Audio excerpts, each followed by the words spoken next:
walked you down when you were supposed to be the bigger man. Yeah, hey, you say that because you're fighting with nobody, and you obviously look like you're a great fighter. Finally, Terence Crawford, he talking that shit. He talking that street basketball talk, that dominoes talk, that slamming 25 on the table talk.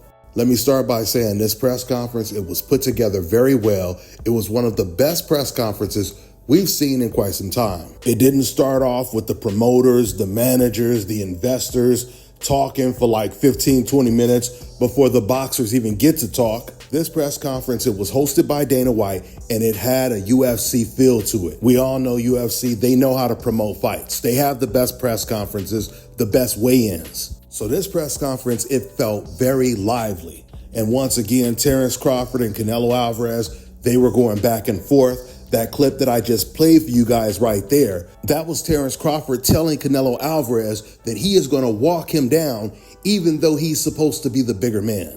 And that right there is a big statement. If Canelo was forced to back up throughout this fight, that's a real bad sign for Canelo. And it means there's a good chance we can see Canelo get stopped or even knocked down for the first time. But I will say this, it's not easy to back up Canelo Alvarez, but if anyone can do it, someone like Terence Crawford would be able to. You know, in this press conference, you could tell that Terence Crawford, he paid attention to the criticism online, on social media, and he came prepared this time. This time when Canelo Alvarez started talking all that elite talk about his resume, etc., etc., etc., Crawford, he clapped back by saying, yeah, but every time you stepped up in competition, you lost, great fighter. Like, yeah, you such a great fighter, but you lost every time you stepped up in competition. And Canelo, he had no rebuttal after that. And there was one person in the audience that asked a real good question to the fighters. And she asked him, what would you say is your biggest win, your most meaningful win of your career? And the reason why that was the perfect question, because right now everyone has been talking about resumes, right? Crawford's resume, Canelo Alvarez's resume. So when you ask a question like that, it kind of narrows things down. This fight is named once in a lifetime event. There has been a lot of talk about who was your best win for both of you. This question is for both Saul and Terence. When you reflect on your career and all the victories you've achieved, is there one particular fight for both of you that stands out as the most meaningful and you said, damn, I did that with pride? I would say for me, you know, the most meaningful fight for me was becoming a world champion, you know, but in the fans' eyes, my biggest moment was against Errol Spence. For me, I have many, but I think with Triple G is one of my biggest. So if Canelo believes by his own admission that his biggest win of his career is against Gennady Golovkin, that's not a good look for him because the first two fights both ended in controversy. The majority of people believe that Golovkin was robbed. You can't have your biggest win be a controversial decision. When it comes to the greatest boxers of all time and you look at their wins, the majority of their biggest wins, they won in dominant fashion. Terence Crawford is one of those great fighters that got dominant wins against the top opposition like Errol Spence. No controversy. The fight was so one-sided there was no need for a rematch. This is what Canelo was supposed to do to Golovkin. Because I'm telling you right now, if Crawford was a natural middleweight and you put him in there with Golovkin, he would have stopped him.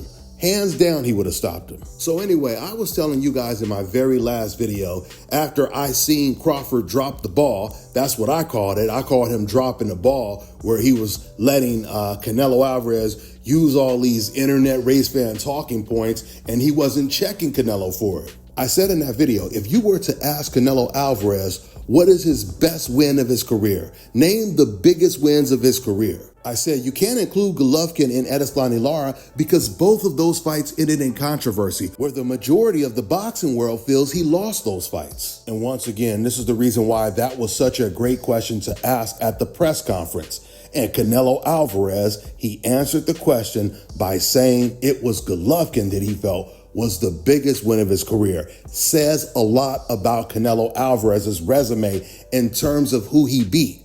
I'm going to keep telling you guys, you don't get credit for names that you lost to. Okay, so you can't say I have a great resume because I lost to Floyd Mayweather. I lost to Bivol. It doesn't work that way. We want the resume of the guys you actually beat, the opponents that you were successful against. I mean, that's like going to a job interview and telling them that you've worked for all these big companies, how you have all this experience, right? But then you admit to them that all of those companies fired you. Hell, and some of them fired you in the first 90 days. Employers are not going to look at that as something to brag about, which is why a lot of people that apply for jobs, they usually exclude the jobs that they got fired from when they fill out their application. They don't even want people to know about that because they don't want the new employer to mess around calling their old job and finding out what type of employee you really are. So if you were to ask Canelo Alvarez, what is his biggest win of his career with no controversy, where he won in impressive fashion? Well, when I asked this question in my last video, I had one of my Mexican viewers. He responded by saying, oh, it's Golovkin, Kovalev, BJ Saunders, and Cotto. Now let's start with Miguel Cotto. I want you guys to take a look at this photo right here. Look at this photo. They say a picture says 1,000 words, right? Well, I'm telling you right here, this picture, this photo is not photoshopped. Look at the size difference of Canelo Alvarez and Miguel Cotto. Now look, there's nothing wrong with saying that this is one of his biggest wins, but that doesn't really say a whole lot about Canelo. Then you got Sergey Kovalev. By the time Canelo fought Kovalev, Kovalev had 3 losses on his record and he had already been knocked out twice. Canelo, he wasn't fighting the undefeated Crusher that Andre Ward fought. When Ward fought the Crusher, Kovalev was considered pound for pound top 3 in the world. And in some organizations, he was considered number 1 the best fighter in the world. We know in the sport of boxing, a lot of fighters are not the same after they've got knocked out. Some fighters are not even the same after they lose for the first time, even if it's by decision. So this is the version of Kovalev that Canelo Alvarez was fighting. And the crazy thing is Canelo, he was even losing that fight. He was being outboxed by the faded version of Kovalev. And then you got Billy Joe Saunders. Now listen, once again, all of these are good opponents, but these are not what you would call big, huge wins. These are not wins on the level of an Errol Spence win. I mean, honestly, if Crawford wanted to, he could tell Canelo Alvarez, you don't have one win as big as my win over Errol Spence, where you won the fight without any controversy. Errol Spence was top 3 pound for pound, one of the best fighters in the world when Terence Crawford fought him. And just to go back to Billy Joe Saunders, BJ was coming off of the worst performance of his career when Canelo Alvarez chose to fight him. And once again, this was another fight where Canelo was getting completely outboxed. He was losing the fight even on the zone scorecards. We're talking about people like Todd Grisham and Chris Mannix, who are Canelo Alvarez's biggest allies. You see, at the end of the day, Billy Joe Saunders, he would be like a big, big win for like a prospect. You know, someone who has never fought anyone in the top 10 and they're making that transition from prospect to contender. That would be a big win. You're fighting against Billy Joe Saunders, right? But for the likes of a Canelo Alvarez, it's just a good win. These are all good wins for Canelo, no doubt about it, but they are not big, big wins. So my point is, Canelo should be the last person bragging about resumes and elite opponents that he's beat. Because if you didn't know any better, if you didn't know how many times Canelo Alvarez lost, and you just listened to him talk about his resume, you would instantly think that he is, no doubt about it, the Michael Jordan of the sport, pound for pound, the best fighter in the world, which is the furthest thing from the truth. With that being said, I'm gonna wrap this video up. That's all I got for now, guys. I'm on to the next one.